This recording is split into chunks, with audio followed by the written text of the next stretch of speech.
And now I invite you to bring them to second position, but roll those shoulders back and down and set them on the shelf behind you. And now wave through with that energy in the hands. My name is Sahira, and I'm here to teach you the beautiful art of belly dance.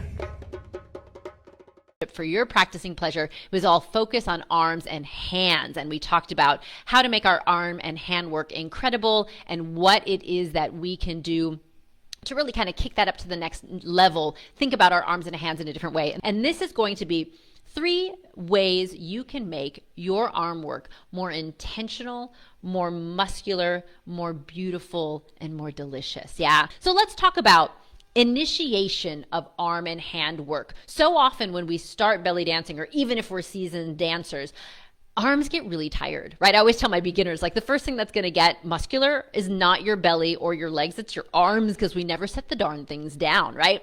There is a concept that I learned early on in my journey that has helped me create beautiful arm work that doesn't hurt real bad. It only hurts a little bit. And what I'd like you to think about was, if we talk through this, is imagining that you are a bird that has a giant wingspan. And instead of muscling your arms up from like your biceps, your triceps, your shoulders, instead of thinking of pushing your arms up through space and having to hold them there, I would like you to focus on the back. And I would like you to think about rolling your shoulders back and down, maintaining your good belly dancer posture, rolling those shoulders back and down. And it's almost like I'm setting my shoulder blades on a shelf behind me. This shelf is going to hold my arms up so that I don't have to. It's a mental trick more than anything else, but I promise you this works.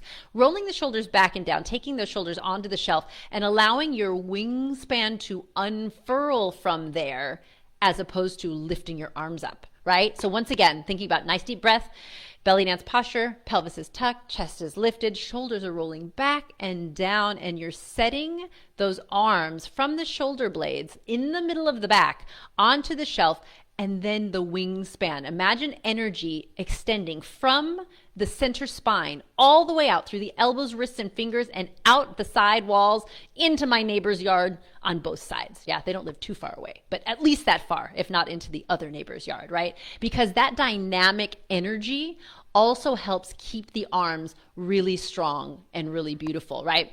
So next time you go into any class, no matter what the arm movement is that you're doing, I want you to think of not initiating from the shoulder, don't initiate from the elbow, not from the hand. I want you to think about initiating your arm movement from the center of the back, as though you were a glorious condor in flight. Yeah, so just take a second here, roll those shoulders back and down, and allow that energy to ripple all the way to the edges of the fingers. I'm going to turn around here so you can see me once from the front, rolling the shoulders back and down.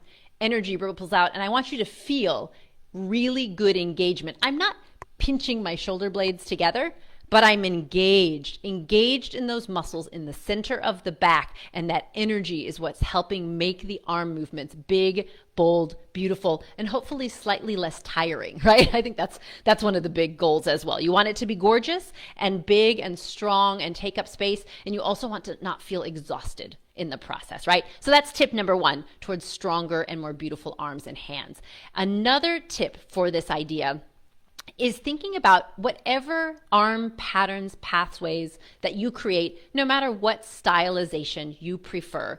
I want you to imagine, when you practice, muscling your arms through something thick and heavy. I like to think of chocolate syrup, or maybe caramel sauce would be good too. I don't know, whatever works for you. You could be like underwater, right? I want you to imagine using the muscles in your arms to create the pathway, as opposed to mostly relying on the skeleton. Obviously, the muscles are always involved. We can't move our bones without the muscle, but I want you to imagine the muscles engaging. The visual I always have for this is, the guy, all you guys know this guy who, like, you ask him what time it is, and he goes to the gym. So he wants to tell you what time it is, right? And he like flexes all the muscles in his arm to tell you what time it is. I want you to be that guy. Yeah, when you do your belly dance practice, do I move my arms this way all the time in performance? No, not necessarily, right? But the closer I get to using all of these muscles in the course of my arm patterns and pathways, the more intentional and beautiful and strong, obviously, those pathways will become. So let's take a simple pathway. Let's imagine we're just bringing the arms up in what would be like a sunset circle, and then we're going to bring them down through the center, right? So I can bring them up and down. Here's me doing it with very little muscular integration, right? My muscles are obviously part of the process here, but I'm just circling them. I'm thinking about this mostly coming from my joint. Like my shoulder joint is the main driver here. Obviously my elbows bend here as I cross my arms in front, but I'm just driving from the shoulders. It's rotating in the socket. Now I'm going to imagine that chocolate syrup. I slow down a little bit because you got to go slower through chocolate syrup. And I'm imagining engaging all the muscles in my arms. It instantly actually is kind of exhausting because I did a bunch of push-ups this morning as part of my body pump class. Oh, and it hurts, right? Like all of the muscles in my arms are now engaged. I want you to engage them all, like really, really straight. We're going to take it to the opposite extreme. You don't actually want to dance like this either. But what if you took every single muscle in the arm, every single muscle in the hand, all the muscles in your fingers and your shoulders and your back, and involved them in this circle, right? One, your arms would be buff in like the week, right? Two, you'd be exhausted. But three, you'd be building muscle memory towards stronger, more beautiful arms and hands. So I'm going to shake that out because that really is kind of painful. And so now I want you to go ahead and try finding somewhere in the middle that works for you. Find the middle of the road where like I'm using my wingspan. I am the condor. I am the phoenix. I'm using that wingspan, using that energy, pushing through that chocolate syrup, but not so much that it hurts really bad, right? But so much that I can sense the muscular engagement as I am doing the movement, right? Try that a couple more times. Take nice deep breaths. Nice deep breaths. Good. Do it one more time. Use that energy, pushing through the arms, pushing through space, pushing down through the center. Yes, and relax.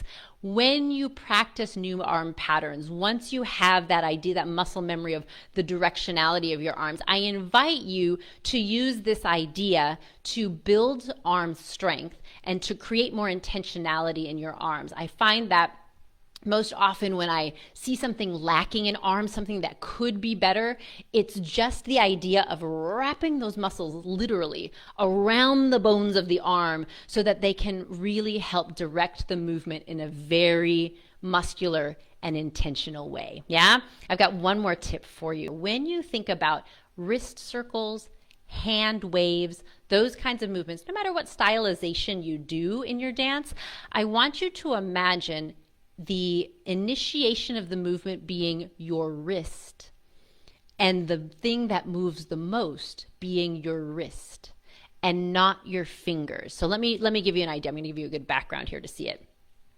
So if I think about a wrist circle, all right? So when I break these down, I typically do like my very tribally wrist circle, but for now, whatever wrist circle you do is fine. So I'm soften it up a little bit. Think about it as a little bit more oriental. What I like to think about here, what I'm aiming for, and this tip that I'm giving you today, is to think about this part of my hand, the wrist, being what really drives the movement, right? So I am taking that wrist, lifting it up and over.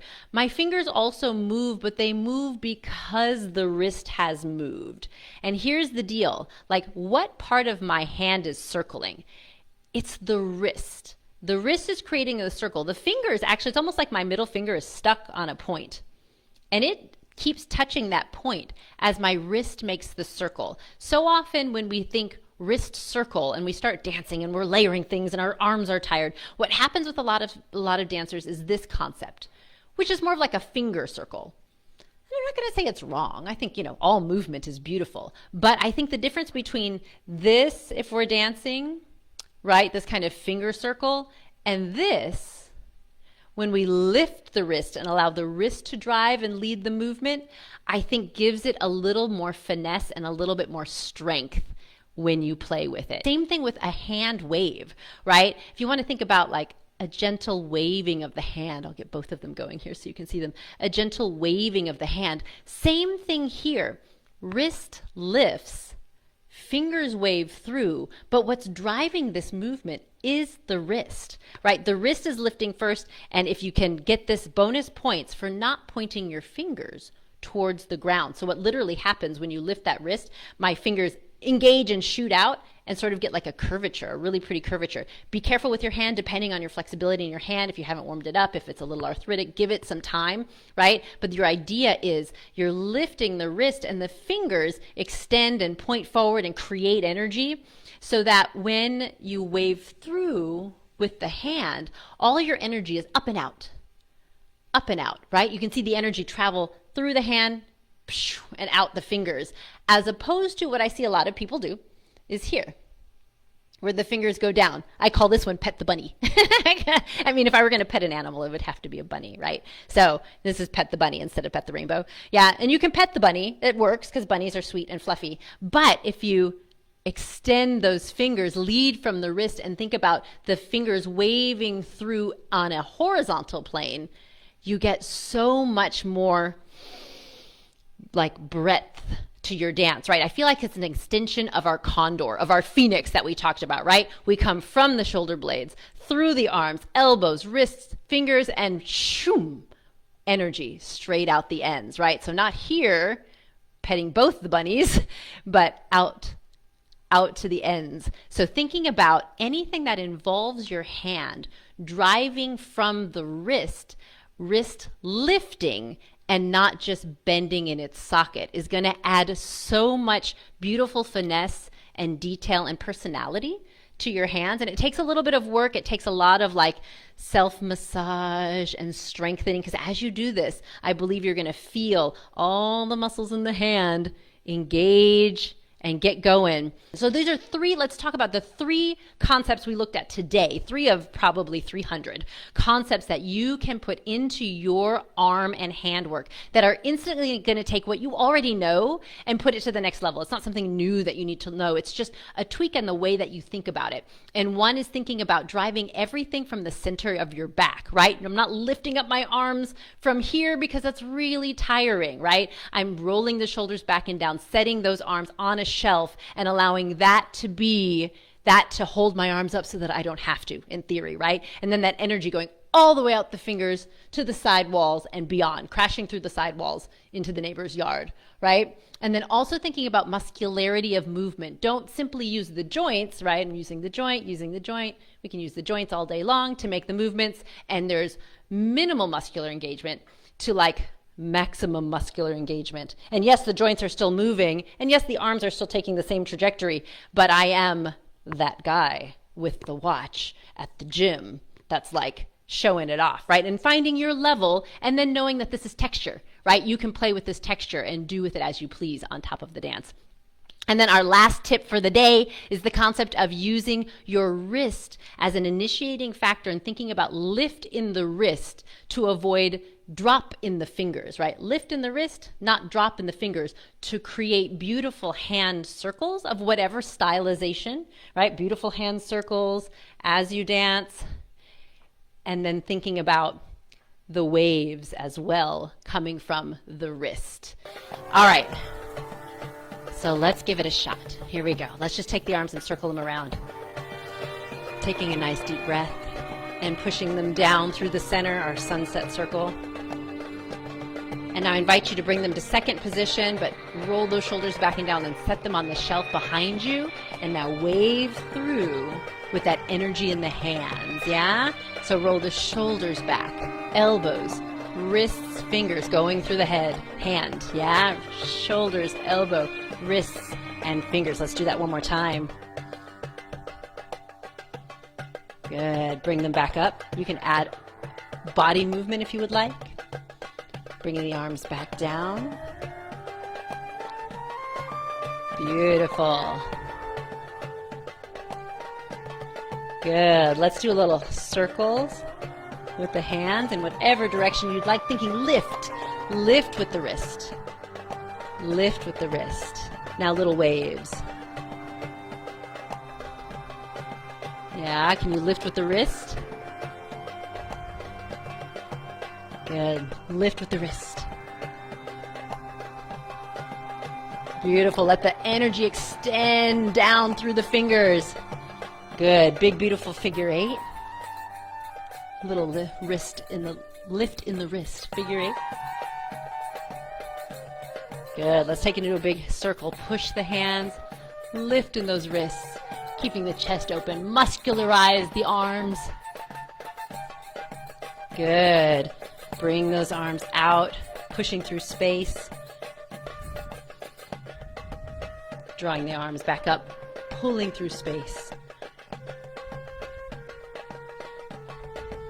Good. Taking out to the side, lifting the arms up, and doing those little hand waves, bringing them down the sides of the body. Lifting them up, wrists pushing through space, chest is lifted, shoulders rolled back and down, wingspan and energy through the hands, yes, as the wrists pull out and in, pull out and in. Take it to the shoulder, elbow, wrist, shoot that energy all the way out through the side wall. Same on the other side, shoulder, elbow, wrist, and finger. And now your little wrist circles of whatever variety you would like on top of whatever movement you would like to put on it. It's dancer's choice.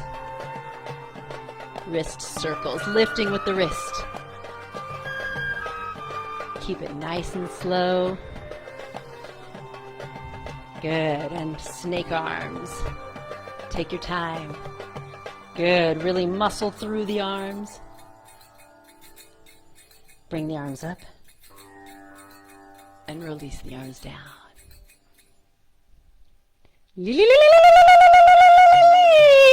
I hope that these ideas are helpful. So often it's just these tiny little nuggets of thought. And I feel like with arms and hands, especially with belly dance, we don't put a lot of focus on it. So just a little bit of very conscientious effort on your arms and your hands, and tiny little tips like this will take what you already know and make it so much more delicious for you and for your audience, right? So have fun playing with that. I invite you to take those three concepts, the wingspan, the muscle, and the wrist engagement, into whatever you learn next, be it on Teachable with me or in another class that you're taking, live or online, and see how it might help you transform your arm work.